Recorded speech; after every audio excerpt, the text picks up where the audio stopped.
Bem-vindos ao Matis. Aqui quem está falando é o Guilherme e vamos dar continuidade aqui à nossa programação da semana, debatendo, conversando com diversos setores aí da chamada nossa esquerda, discutindo sobre diversos assuntos, né, que precisam ser discutidos, né, por aqueles que pretendem, né, mudar aí a sociedade de fato, né, pretendem aí lutar por mudanças. E eu estou aqui hoje com a Vera, né, ela que é uma militante de esquerda, já participou aí de vários grupos, como o Flores de Lótus, e ela vai contar um pouco aí sobre várias coisas aí que a gente vai conversar hoje. Então, Vera, tudo bem com você? Antes da gente começar, por favor, né, fale um pouquinho quem é a Vera. Bom, Guilherme, boa tarde. Boa tarde a todas e todos e todes. Quem é a Vera? Vera é uma mãe solo que criou 5 filhos, né? 4 meninos e uma menina, que hoje é uma doutora, graças a Deus. Comecei minha militância no ano de 1988, oficialmente, porque extraoficial eu comecei em São Bernardo do Campo em 78, 79, onde participei da grande greve que teve no Brasil, né? Mas oficialmente filiada em partido político em 88, onde comecei a minha militância na Pastoral da Moradia, com as SEBs, da Igreja São Judas do Jabaquara, onde eu participei do primeiro mutirão da América Latina como sócia fundadora, e fiquei por lá 10 anos, trabalhando com moradia, acolhendo o povo de rua, trabalhando em todos os segmentos que diziam respeito à moradia. Inclusive, enquanto moradia, participei da Marcha dos 100 mil, né, em Brasília, participamos também do impeachment do Collor, e tivemos várias outras ações. Mas depois, com o decorrer do tempo, eu vi que a minha necessidade não era só moradia. E a minha necessidade era a necessidade de várias outras pessoas, que incluía saúde, não a violência doméstica, educação de qualidade para os nossos filhos. E com isso eu fui passando de movimento a movimento, e cheguei até onde estou hoje, né? Não estou uma pessoa realizada, embora tenha participado do maior movimento de liberdade, que foi o grande projeto Lula Livre, né? Que começou a ser desencadeado em 2016, com o impeachment da presidenta Dilma, onde participei também ativamente de todos os atos, né, contra o impeachment, e depois eu participei também muito ativamente do Lula Livre, tanto na capital paulista quanto aqui no interior, onde eu moro, que a minha sede de militância é Campinas, né, porque minha cidade é uma cidade pequena, não tem tanto movimento político, e os grandes atos se dá em Campinas. Então eu participei de vários grupos em Campinas em prol do Lula Livre.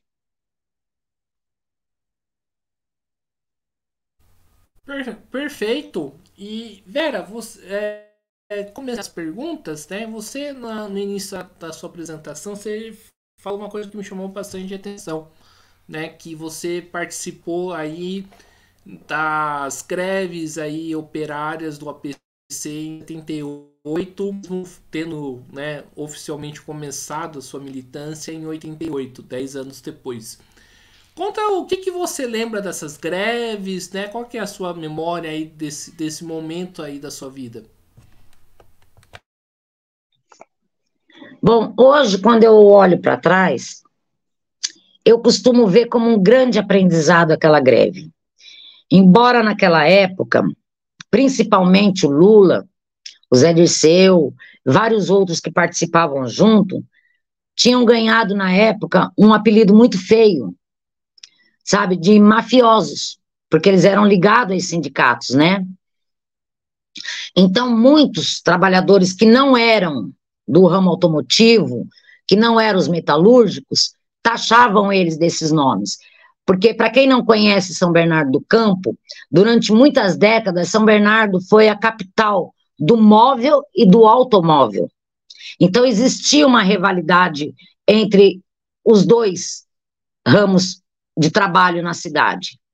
O metalúrgico era visto como rico e o moveleiro como pobre, né? E a greve na cabeça dos moveleiros não ia abranger todas as categorias, né?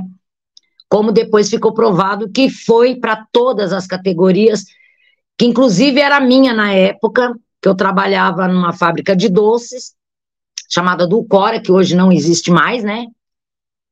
E uma coisa muito marcante para mim que ficou foi o dia que eu estava trabalhando como freelancer no restaurante São Judas, em São Bernardo do Campo, e o Lula estava lá, num almoço com não sei quem, não me lembro, não conheço, quer dizer, não conhecia na época as pessoas, e ele estava fazendo pré-lançamento do Partido dos Trabalhadores.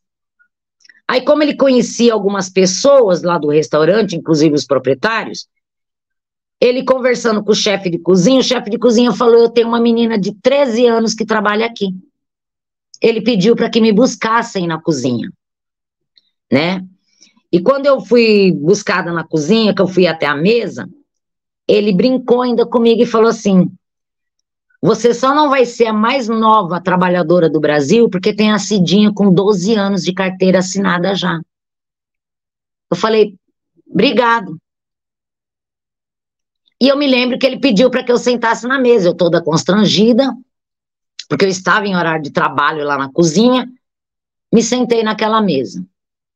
Ali eu vi Zé Dirceu, vi alguns companheiros que já foram embora, que eu não me recordo agora o nome, porque eu sou muito ruim para nomes, e vi o Lula com uma barba preta, sentado na cabeceira da mesa, fumando um cigarro atrás do outro, conversando sobre política, e aquilo começou a me encantar. Aquilo começou a mexer comigo lá dentro, eu comecei a entender mais ou menos as palavras que ele dizia. Mas na minha leiga ignorância de terceiro ano primário, eu ainda não entendia direito o que era aquilo que ele estava falando. O tamanho que aquilo ia ser de uma grandeza tão grande, que até hoje a gente fala a respeito, né? Que entrou para a história como a maior greve de todos os tempos do Brasil, por melhores salários, por segurança do trabalho, que eu nunca tinha ouvido falar essa palavra, segurança do trabalho, né? Porque era uma coisa muito abstrata para a gente naquele tempo. E o trabalho escravo, porque quem trabalhava nas fábricas naquele tempo, poucos tinham direito ao INSS, né, que antigamente era INPS, né, e era uma luta deles também sobre isso. E, de verdade, eu entrei para essa greve por curiosidade, por criancice, por não entender. Eu achava bonito estar lá naquele meio, mas eu não sabia que eu estava fazendo parte da maior greve nacional que houve. E que isso ia gerar tanta coisa boa para os trabalhadores, que até hoje a gente tem, que é a Seguridade Social, é a estabilidade do emprego, sabe? É os programas de saúde, que naquela época ninguém ouvia falar. Então, quer dizer, são muitas coisas que ocorreram naquele tempo, mas o que mais me marcou e o que mais me chocou em tudo isso foi ver trabalhadores sendo bombardeados por um exército, sabe? Ver helicópteros rodando em cima da casa dos meus pais, jogando bomba em quem estava na rua. Aquilo me marcou demais. Aqueles tanques de guerra que quando passava tremia as casas. Eu morava na favela. Eu morava no DR, do lado do estádio da Elne. Então quando a gente via aquelas pessoas correndo, eu não tenho vergonha de falar, eu acudi muito trabalhador dentro da casa dos meus pais. embora depois eu tenha pagado o preço por isso, né? Porque eu estava acolhendo bandidos dentro de casa. Mas eu não me arrependo. De jeito nenhum me arrependo disso. Porque isso ficou muito marcado.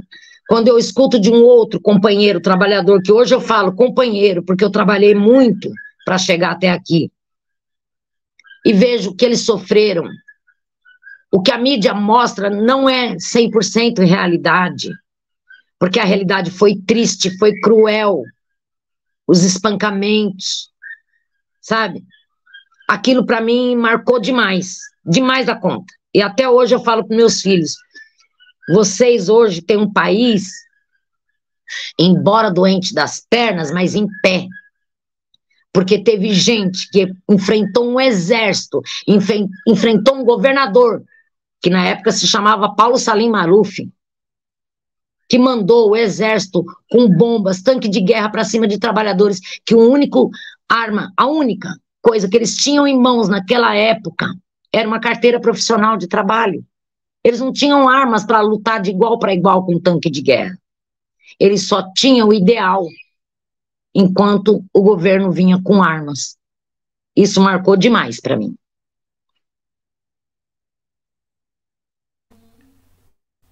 Certo. E, Vera, hoje, né? Você que viveu aquela época e passou por esse momento, hoje, quando você escuta, né, gente, principalmente aí no final do ano passado e no começo desse ano, pedindo a tal da intervenção militar, né, que é um nome, né, bonitinho, digamos assim, para se chamar de ditadura. Qual que é o seu sentimento, né, quando você vê essas pessoas, né, pedindo, né, o aval de militar?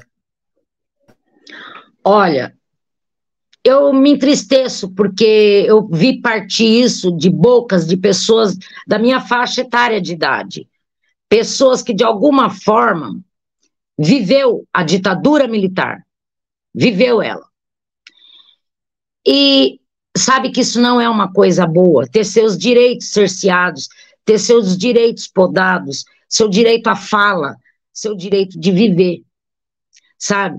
Isso, para mim, eu me senti muito triste, porque essas pessoas, você pode falar assim, muitos não tinham conhecimento? Sim, muitos não tinham esse conhecimento, mas muitos tinham a vivência e sabia que era coisa ruim, que não era coisa boa para nós. Por isso que quando a mídia social brasileira abriu as portas para a gente poder falar abertamente sobre todos esses assuntos, teve grandes embates nas mídias sociais, das pessoas que eram contra, por terem vivido isso, e as pessoas que eram a favor, por ter ouvido falar sobre isso. Porque uma intervenção militar num país como o nosso, laico, miscigenado, de 99% de pessoas pobres e trabalhadoras, é triste, porque é uma repressão muito grande. A gente ia se sentir voltando atrás, como tentaram fazer isso nos últimos 4 anos, cerceando vários direitos da gente, né?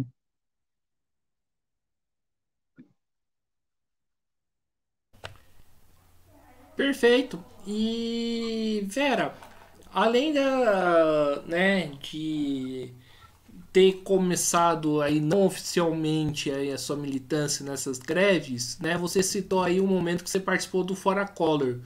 Qual que é a lembrança que você tem deste momento? Olha, eu vou te falar 2 partes.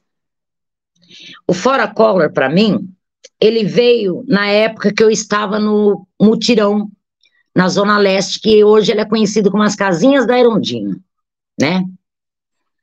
Então a gente estava num auge de felicidade em São Paulo, né? Devido estar já com as casinhas começando a serem construídas, e ao mesmo tempo a gente estava numa agonia pelo arroxo salarial, pelo confisco da nossa poupança, porque o pobre fazia um pouquinho de poupança naquele tempo, almejando uma casa, né? Que era o grande sonho da população, da maioria da população brasileira. Não era dinheiro guardado para especulação, e com isso a gente começou a perder muita coisa. E eu vou te falar a verdade para você. Eu fui para Brasília, levando a minha filha pequena na época, quase 2 aninhos, e, eu fui muito feliz em Brasília. Eu fiquei muito feliz, porque eu vi que eu não estava sozinha numa luta, porque nós estávamos em muita gente. Ver aquela esplanada tomada de pessoas de diferentes partidos políticos, religiões, classe social, ver pessoas, sabe? Sem rótulos, simplesmente pessoas. Aquilo me encheu de alegria, me encheu de esperança. E quando houve a votação do impeachment, que realmente foi consolidado, eu senti paz. Foi uma grande paz que eu senti. Embora depois a gente tenha sofrido várias outras coisas, mas naquele momento, entre Brasília e o impeachment, eu senti 2 sentimentos que eu achava que era impossível uma pessoa sozinha ter dentro de si. Que era o sentimento de paz e o de justiça, lado a lado. Sabe? De mãos dadas um com o outro. Porque foi uma justiça que não foi pedida por um segmento da sociedade. Foi um pedido de justiça que uniu verdadeiramente todo o povo brasileiro.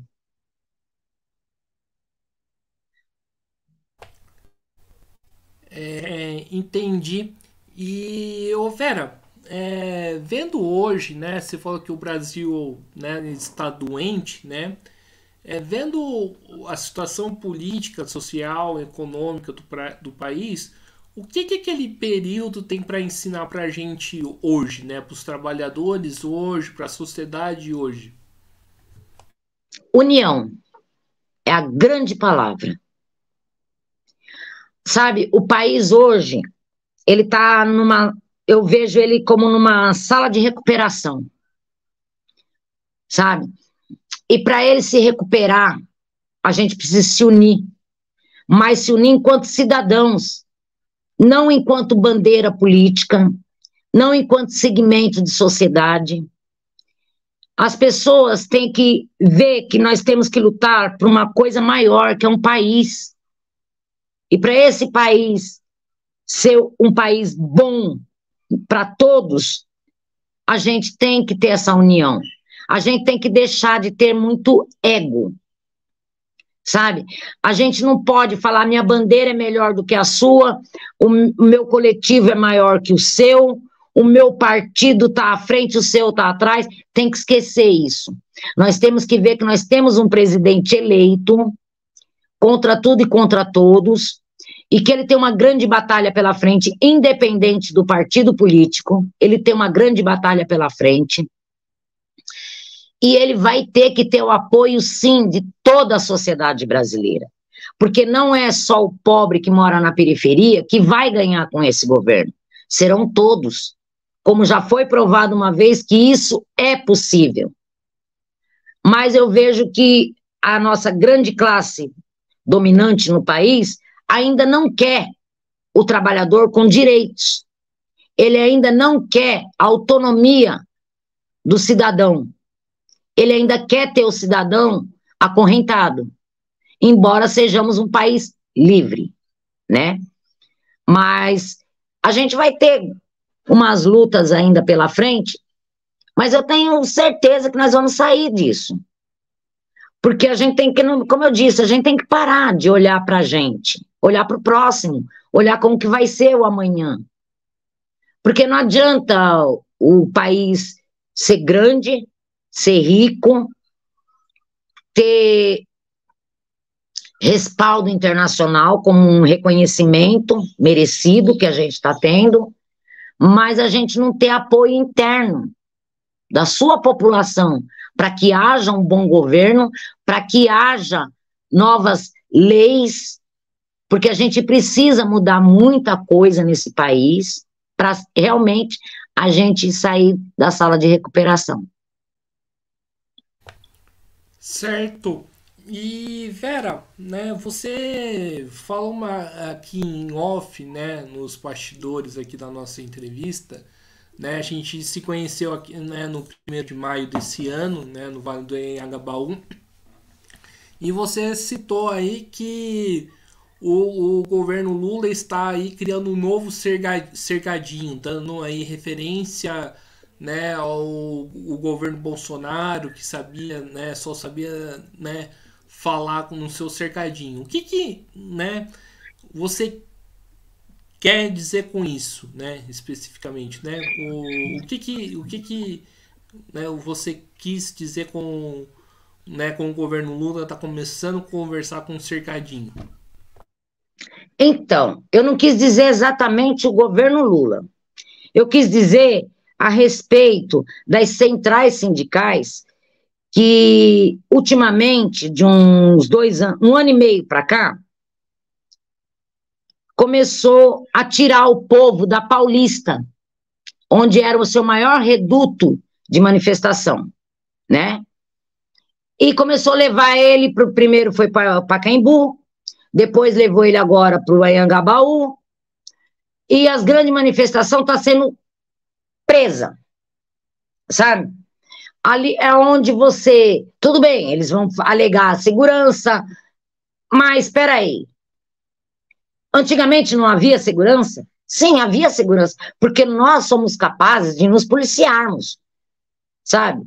Porque se a gente tinha Paulista para gente fazer todo tipo de manifestação e hoje a gente tem que ir para um ambiente fechado, eu concordo que muitas vezes não vou criticar o governo Lula quanto a isso, eu vou criticar o governo do Estado quanto a isso. Porque o Estado não quer o povo na rua. Porque quando aconteceu da gente ter uma agenda na Paulista, a agenda nossa foi tirada da Paulista para dar espaço à direita. Foi quando a gente foi jogado para Anhangabaú. Esse é um fato. O segundo fato foi que, quando fizeram agora esse outro ato do 1º de maio, jogaram novamente a gente para dentro do Anhangabaú. Mas houve os rebeldes, que foram para a Praça da Sé, que foram lá para o Santo Amaro. Então, quer dizer, teve focos em outros lugares, porque eles não queriam ser presos.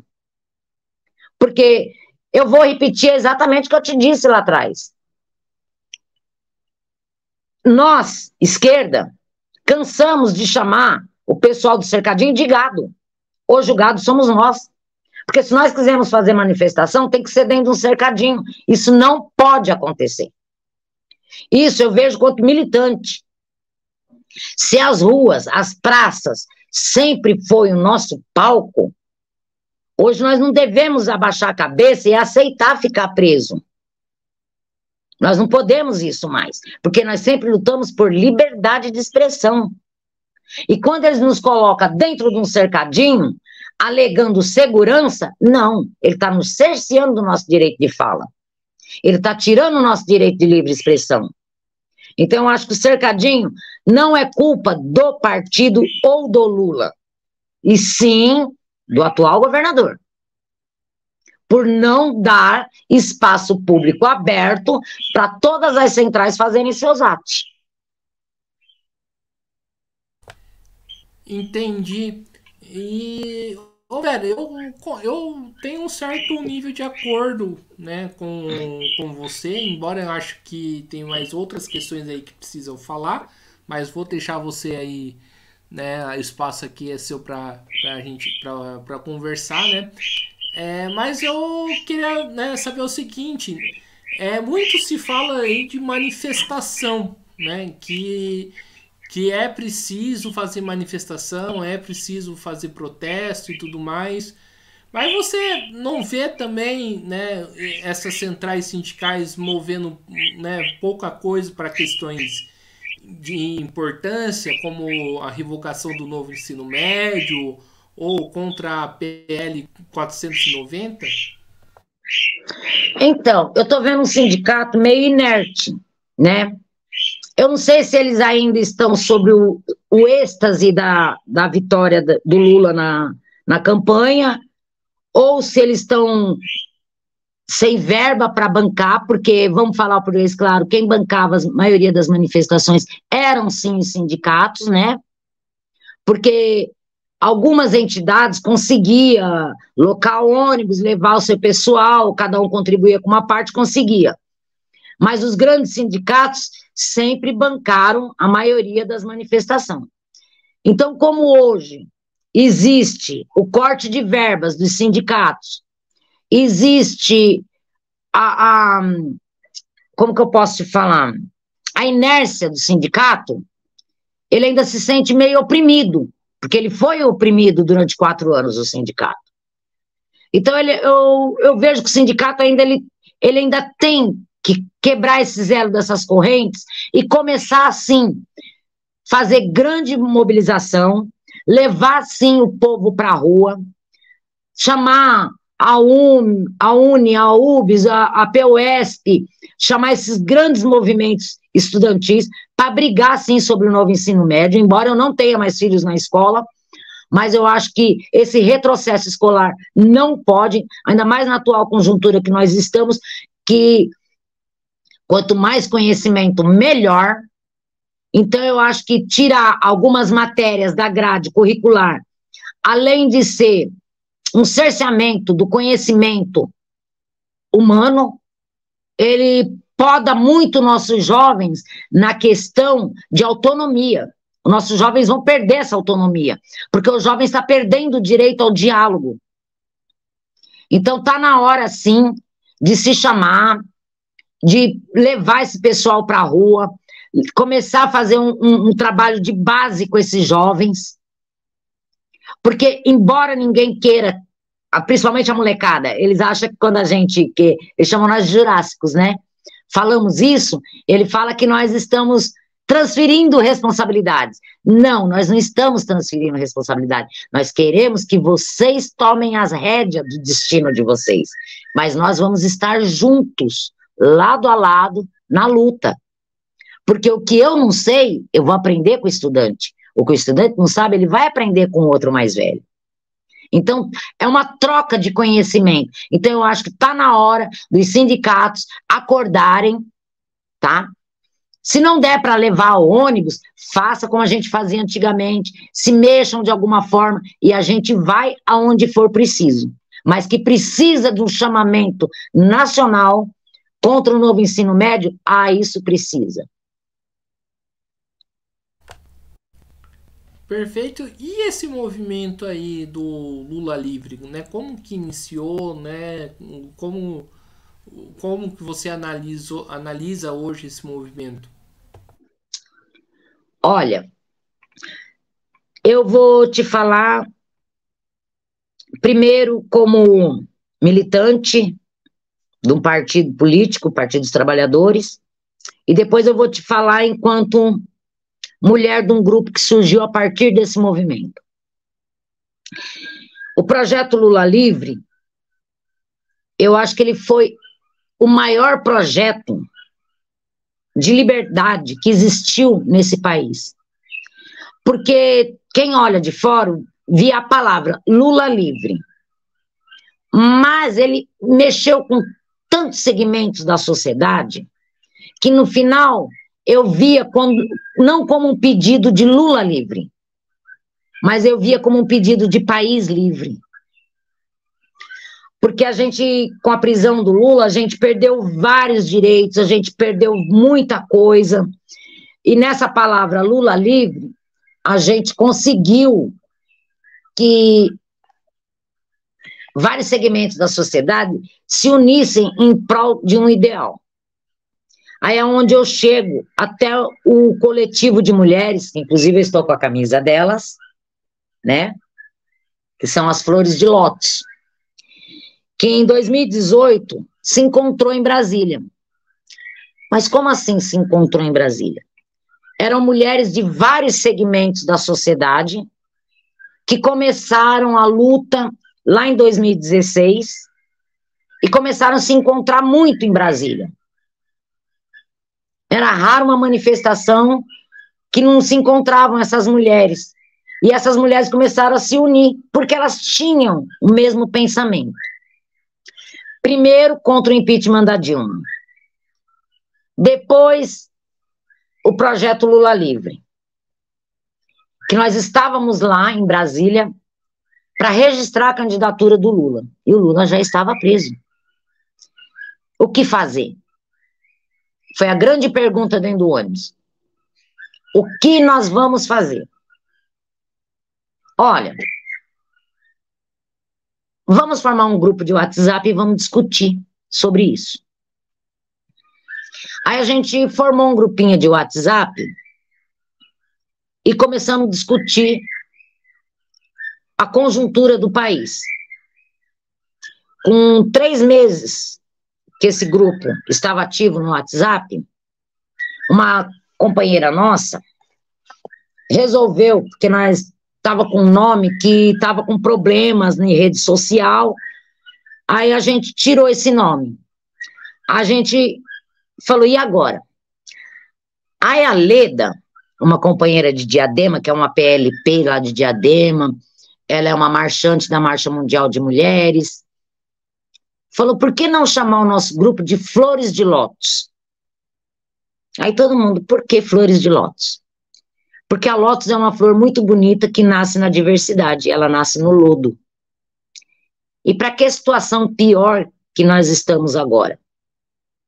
Aí todo mundo, as 56 mulheres do início, concordaram que o nome seria Flores de Lótus. Tá. Mas nós vamos ficar só no WhatsApp? Não, gente, nós não pode ficar só no WhatsApp. Eu vou citar para você aqui alguns nomes de algumas mulheres que são sócias fundadoras deles, desse Flores de Lótus, e eu vou contar para você o que o Flores de Lótus foi capaz de fazer. Nós tivemos a Elizabeth Beraldo, que é mais conhecida como Beth Beraldo de Bragança Paulista. Tivemos a Beth Silvério, que era na época da Secretaria de Mulheres, eu acho, do PT de São Paulo Centro. Tivemos a própria Leda, que é de Diadema. A Lenir, que é no extremo sul de São Paulo, ela está com 76 anos hoje. Depois veio a nossa indígena, a nossa índia, a Fátima Luna, que ela é uma professora de EMEI. Depois nós tivemos também a nossa companheira que está em Palm Beach, na Flórida, a Rejane Santos. E a mais recente Flor de Lótus, a Ramine dos Santos Araújo, que é a minha filha, que se formou em advogada, e é uma Flor de Lótus também. Também tem a Jovelina Rodrigues, que trabalha na saúde em Guaianazes. Temos a Adriana Ferreira, também professora em Itaim Paulista. Nós temos mulheres de praticamente do estado inteiro. Tem eu que estou aqui na cidade de Montemor, tem a Adélia Farias, que está no interior também de São Paulo, aqui perto do Pontal, que é uma assentada do MST. Então, Araras, Adélia de Araras. Então, nós temos mulheres de vários segmentos da sociedade. Nós temos, então, professoras, tem outras, viu, amigas? Desculpa se eu não citei o nome de todas. Tem professoras, tem contadoras, tem funcionárias públicas aposentadas, tem funcionárias públicas na ativa, tem artesã, que sou eu, e dona de casa, mãe, avó, mãe solo. Então, nós temos de tudo dentro desse grupo. E cada uma de nós tem uma bandeira, fora do grupo Flores de Lótus, uma bandeira de luta. Eu sou marchante da Marcha Mundial de Mulheres, e meu segmento dentro da Marcha Mundial de Mulheres é a violência doméstica, né, que eu sou radicalmente contra a violência doméstica. Tem pessoas que é no nosso grupo, que agora parece que logo nós vamos ter pessoas também ligadas ao Conselho Tutelar, que lutam pelos jovens. Nós temos pessoas também que lutam pelos direitos dos idosos. Então, nós temos várias bandeiras dentro de um único coletivo, mas onde todas se juntam todas as vezes que precisa. Embora, de repente, a gente vá para Brasília, eu vou pelo segmento tal, outro vai pelo segmento tal, outro vai pelo segmento tal, mas lá a gente sempre se junta pela mesma pauta. E isso é muito importante no Flores de Lótus, a autonomia de cada uma. E contando um pouquinho da história do Flores de Lótus, nesse mesmo ano de 2018, ainda com o grande boom do projeto Lula Livre, a Elizabeth Beraldo teve a ideia da gente fazer uma vaquinha virtual para a gente estar indo para Curitiba. Porque muitas de nós não tinham ido nem para o sindicato em São Bernardo e nem para Curitiba após a prisão do Lula e nem durante a prisão do Lula. Mas como ir? Vamos fazer uma vaquinha virtual. Elizabeth Beraldo fez uma vaquinha virtual. O intuito era levar um ônibus de mulheres do grupo Flores de Lótus para Curitiba. Ah, mas o meu filho quer ir, meu esposo quer ir, todo mundo quer ir. Então alugamos 2 ônibus com essa vaquinha. Um para Flores de Lótus, outro para familiares de Flores de Lótus. E amigos, e simpatizantes, e quem quisesse ir. Levamos 2 ônibus. A Beth Beraldo vira e fala para a dona Vera Zay e para a dona Adriana: tenho dinheiro, o que nós vamos fazer?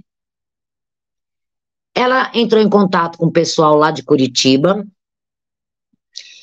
e começou a discutir com eles quais as necessidades naquele momento do acampamento Lula Livre lá.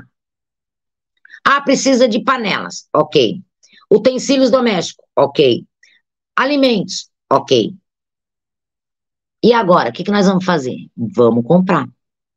Compramos equipamentos de cozinha, para cozinha industrial, que são aquelas panelas grandes, tudo grande. Compramos talheres, compramos muita coisa para levar lá, para suprir aquele momento, aquela necessidade enorme que era da cozinha. Alimentos.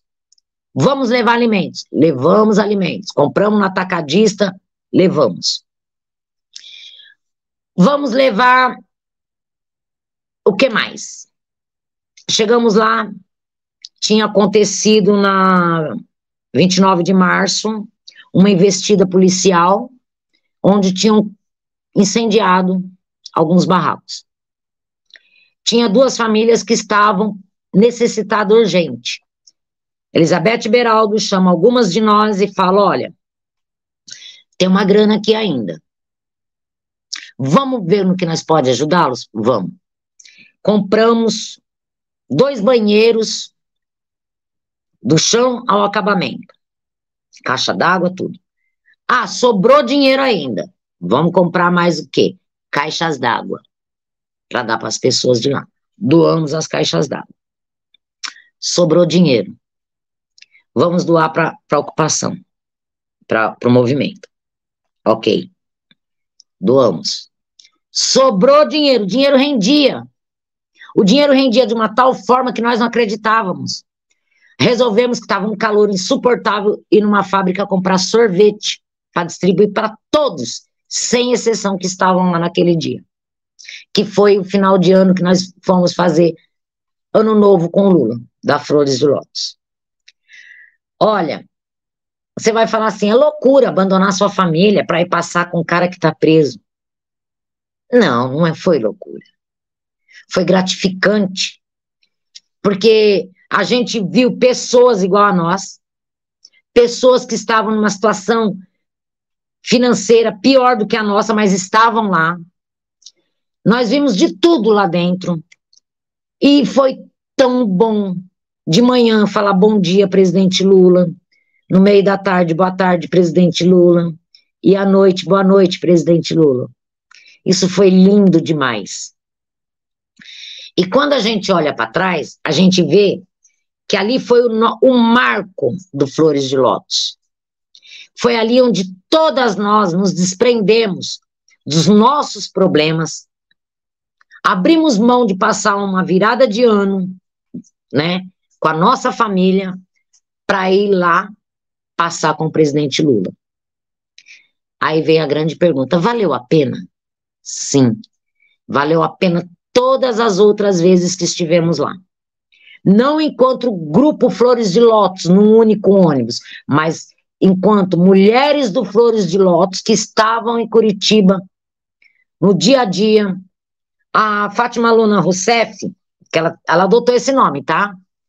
A Fátima, ela morou lá em Curitiba durante um tempo, prestando solidariedade ao Lula,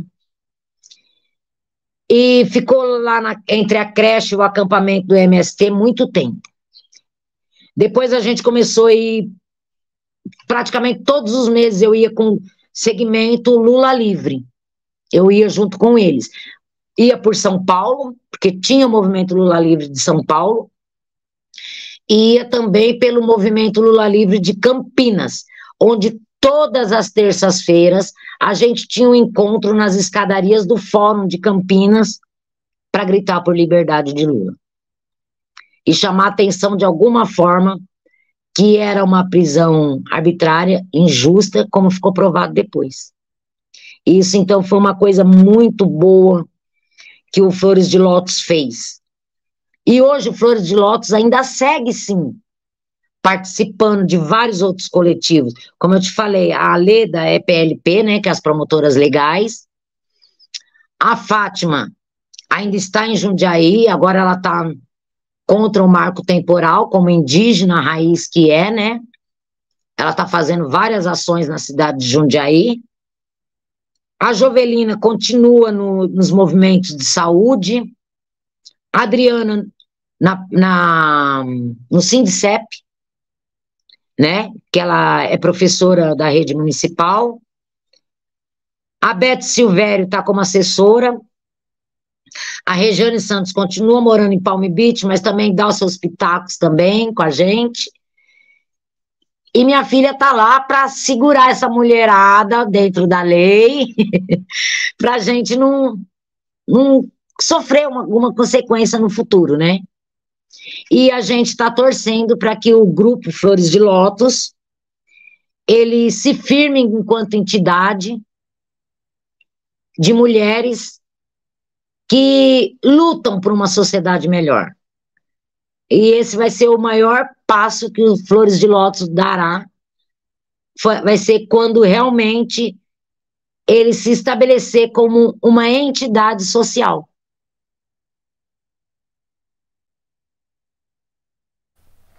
Entendi. E, ô Vera, né, vocês em grupo de mulheres, como que vocês encaram a questão do machismo, né?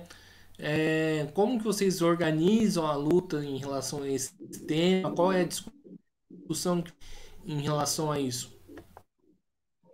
Olha, o machismo é uma doença social.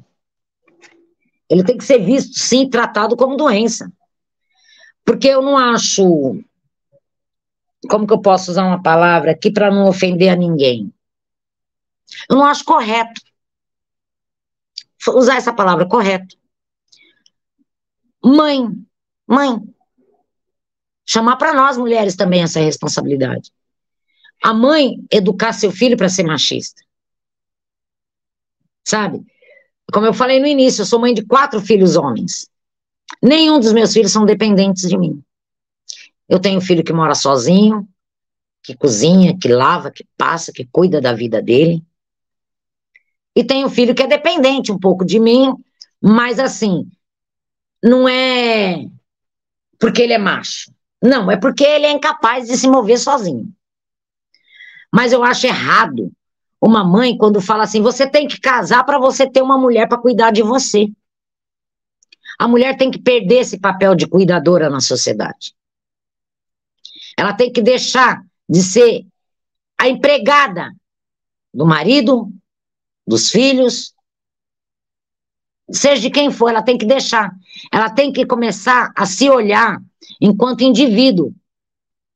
E enquanto indivíduo, ela tem que entender que ela tem a responsabilidade de criar o filho homem com autonomia. Não fazer dele um ser dependente de outra. Porque o homem, ele não depende do outro homem, ele depende da mulher. Eles se tornam dependentes da mulher. Então, na visão dele, a mulher tem a obrigação de lavar, passar, cozinhar, ter filhos com ele, servi-lo a hora que ele quer. Então, eu acho que a educação contra o machismo vai ter que partir de nós, mulheres. Porque enquanto nós, mulheres, criar o filho, você quer água? Peraí que a mãe pega. Você quer roupa passada? Peraí que eu passo. Não. Mãe, cadê minha camisa passada? Não tive tempo de passar, o ferro tá ali, vai lá e passa. Quando a gente aprender a fazer isso, a gente vai começar a tirar um pouco esse machismo do Brasil. Porque o machismo, ele é cultural. A mulher foi criada para ser servil e o homem para dominar.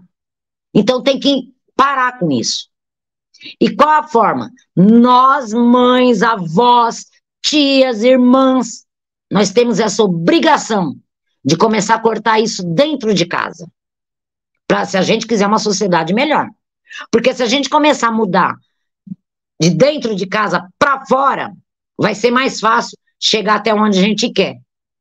Agora, não adianta você falar, eu vou fazer um projeto de lei contra isso, contra aquilo.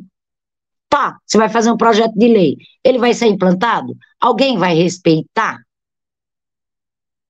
Como tem aí a Lei Maria da Penha. O cara pega a mulher, bate. Isso é só um exemplo, tá, gente? Bate, estrupa.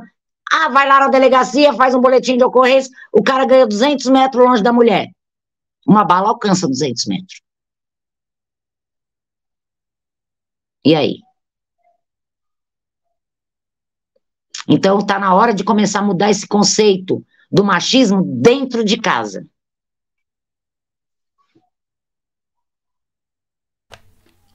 Perfeito. E, Vera,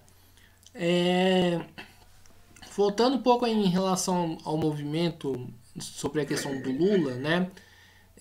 O Lula foi preso, né, em 2017, né, se não me falha a memória, e vocês, né, falaram que começaram esse movimento em 2016. Vocês já tinham alguma ciência de que o Lula seria preso? Não. Esse movimento, ele começou, como eu falei para você lá atrás, com a Dilma, né? Que a gente viu que era um golpe, né? Que estava a caminho, mas jamais passou pela cabeça da gente que isso ia chegar até o Lula. Pelo menos na minha, estou falando com a minha cabeça. Jamais passou pela minha cabeça que ia chegar até o Lula, sabe? Tanto que nós tínhamos a esperança de o Temer sair e o Lula entrar. Esse era o nosso objetivo. O Temer sair e o Lula entrar. Mas, nesse meio do caminho, veio a tal da Lava-Ware, Lava Jato, sei lá, Lava não sei quem, que acabou sujando o nome do Lula. E com isso, deu no que deu. Hoje, a gente vê que toda a nossa luta não foi em vão. Não foi, nós tínhamos razão o tempo todo. Na época do golpe, nós tínhamos razão, que era golpe. Que era golpe. Então, nós já gritávamos isso nas ruas, depois a gente continuou gritando, aí veio a prisão do Lula. Nós não se conformamos com a prisão de Lula, tanto que nós fomos até Brasília, junto com Fernando Haddad, para homologar a candidatura do Lula. Porque nós não acreditávamos que ele ia ficar tanto tempo preso. Aí depois começou a se desenhar o que realmente era a prisão do Lula, que era um dos maiores golpes midiáticos de todos os tempos, que acabou com a eleição, de que eu não gosto, sabe, de falar, mas hoje eu vou falar, do senhor Bolsonaro, né? Que, na minha opinião, é o pai da mentira, junto com seus asseclas, que destruíram o país, acabaram com o nosso país. E quando eu falo assim, o movimento Lula Livre foi o maior movimento que houve na nossa história, ele está provando que foi o maior movimento, sim. Que tudo aquilo que a gente dizia nos bastidores, com os amigos, com os vizinhos, que saía na mídia, a gente já corria a rebater em cima, é mentira. Hoje está sendo provado que é mentira. Tanto que tentaram dar um novo golpe, né, no dia 8 de janeiro, e não conseguiram. Começaram a falar tanta mentira e tentaram um novo golpe. Não tem como dar um golpe num país que está acordado. Não tem mais isso. Hoje o povo, embora muitos tenham votado ainda no Bolsonaro, mas a grande maioria já entendeu que não é com mentira que se faz justiça. Não é com mentira que se consegue alguma coisa. E tudo aquilo que a gente viveu lá atrás valeu a pena, sim, brigar, até brigar com nossos parentes, consanguíneos, como eu cheguei ao ponto de brigar. De ouvir uma criança gritar na minha cara, eu vou comprar um revólver porque agora eu vou ter direito. Não, cara, o direito estava aí, sempre teve. O problema é que você não tinha condições financeiras de comprar. Como ficou provado que não tinha. Então, quer dizer, foi uma coisa absurda o que aconteceu. Mas dizer que nós sabíamos por A mais B que ia acabar na prisão do Lula, não, isso a gente não sabia. Eu, pelo menos, não sabia. E como que foi, né, toda essa ofensiva midiática, né, em torno desse tema na época, né? Porque na época você tinha até o STF, né, se colocando como favorável aí à prisão do Lula. Então, na época o pessoal falava com o STF com tudo, né? Aí eu ficava, gente, tenta observar um pouquinho mais além. Porque não é possível que o STF tá totalmente a favor do que está acontecendo. Eu achava impossível. Eu sou leiga no assunto jurídico, mas eu achava impossível. O órgão da Suprema Corte está a favor a tanta mentiraiada. Eu vendo isso hoje, eu vejo da seguinte forma, que o STF ele estava recolhendo munição para um dia, podia ser agora como aconteceu do Lula ser eleito, e ele começar a colocar à tona tudo isso. Mas também poderia ter sido, não o beiçoado lá, mas um outro candidato eleito, e ele colocar tudo isso à tona. Porque eu acho que o STF não seria tão conivente com tantas mentiras. Eu não acredito, eu ainda acredito na justiça desse país. Sabe? E quando o pessoal falava, o STF tá cobertando, o STF tá fazendo. Eu acho que era o que o STF queria que nós víssemos. Porque o que ele não queria que nós víssemos, ou foi destruído no dia 8 de janeiro, ou ele tá pondo à tona agora. Porque eu acho que deu tempo de digitalizar tudo. Então, toda aquela papelada que acharam que estavam destruindo as provas, porque aquela invasão no STF foi com esse intuito, de destruição de provas.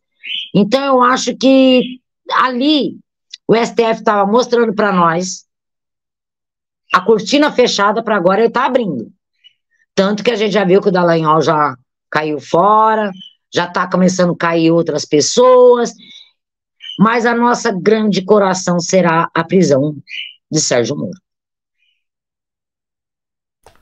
Certo, e para a gente finalizar aqui essa entrevista, né, ô Vera, na sua avaliação, né, você falou que foi um movimento que valeu a pena, mas eu te faço outra pergunta.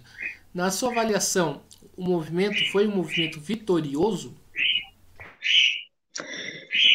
Olha, para algumas pessoas ela pode olhar que sim, foi vitorioso. E eu faço parte dessas. Eu vejo como uma vitória, sim, o Lula ser solto. Mas o que me deixou mais feliz, mais eufórica com tudo isso, com todo esse movimento, foi a eleição. De verdade, eu fiz várias campanhas a minha vida inteira para vários tipos de candidato, mas todos dentro da esquerda. O único candidato que eu vi pela terceira vez, que a gente dá santinho por dar. Porque a pessoa já falava, é do Lula, eu quero. Se não for, eu não quero, não. sabe? Então, eu acho que ali foi a grande vitória da gente, nas urnas. Foi sofrida? Foi sofrida. Foi uma eleição disputada palmo a palmo. Essa eleição do Lula não foi tão fácil como nós pensávamos que seria. Ela não foi fácil. Ela foi disputada, ela foi voto a voto. Quem fez campanha na rua sabe do que eu estou dizendo. Tinha bairros que a gente não podia nem pensar em citar o nome do Lula, né? Porque era uma rejeição de 200%. Mas está aí a prova. O Lula venceu. Apertado? Sim, apertado. Devemos ao Nordeste? Sim, devemos ao Nordeste. Mas eu vou te falar uma coisa. Valeu sim. Valeu muito a pena. E em São Paulo, tem um grande movimento ainda do Lula Livre, que eles ainda continuam com várias ações ainda. Independente do Lula estar presidente ou não, eles continuam com várias ações, porque eles querem o que a gente quer, que a Lava Jato seja extinta, que cabe com isso, que todos que tiverem que ser presos sejam presos, que tiverem que responder, que respondam, sabe? Mas que nenhum deles fujam da lei. Que a lei, dessa vez, não seja parcial, que dessa vez a lei já seja totalmente imparcial. Doa quem doer, inclusive em nós, se for preciso. Então é isso aí, pessoal. Estamos dando aqui mais uma entrevista do Mesa de Debates. Quero aqui agradecer a participação da Vera, né? Na verdade, essa entrevista era para acontecer hoje, mas rolou ontem, mas felizmente aí rolou hoje e o papo foi bom, foi muito agradável, né? E por isso quero aqui agradecer a participação da companheira aqui no nosso canal. Então, Vera, antes da gente encerrar, peço aí que você faça suas considerações finais. Olha, o que eu tenho para dizer enquanto cidadã brasileira hoje para todos do nosso Brasil, todos aqueles que estão nos vendo, é que será um ano de grandes lutas, será um ano de poucas vitórias, mas significativas, mas que nós não desistamos de nada. Porque se nós conseguirmos chegar até aqui, nós teremos fôlego para ir até o último dia de mandato desses 4 anos. Mas que nós tenhamos consciência que o Lula não pode estar sozinho, que ele vai depender muito da gente, muito do que a gente vai fazer daqui para frente, vai refletir lá. Então, que a gente tenha consciência disso. E para as companheiras mulheres, tem um convite muito especial para fazer a todas. Dias 15 e 16 de agosto, estaremos em Brasília com a Marcha Mundial de Mulheres, onde entregaremos nossas pautas para mais 4 anos, né? E contamos com a participação de todas.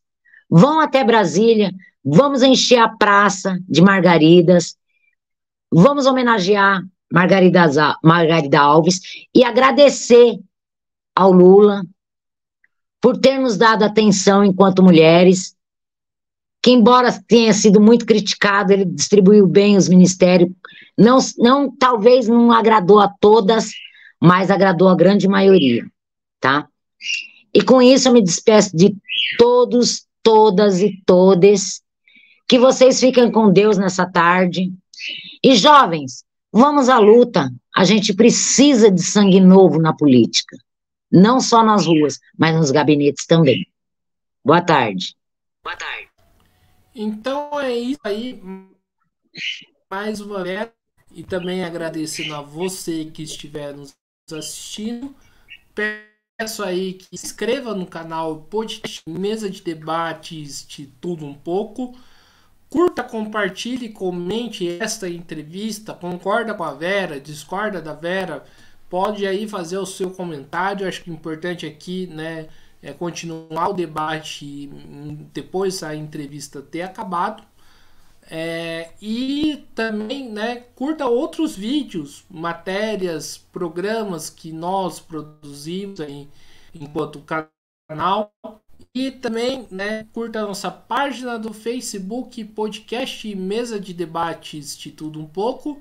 Siga a gente no Instagram e também no TikTok, podcast Mesa de Debates, e contribua aqui com 385 007 028 00 CPF e também no nosso Padrim, www.padrim.com.br/podcast Mesa de Debates. Então é isso aí, pessoal, a programação continua, né? Até logo mais, um forte abraço e fui!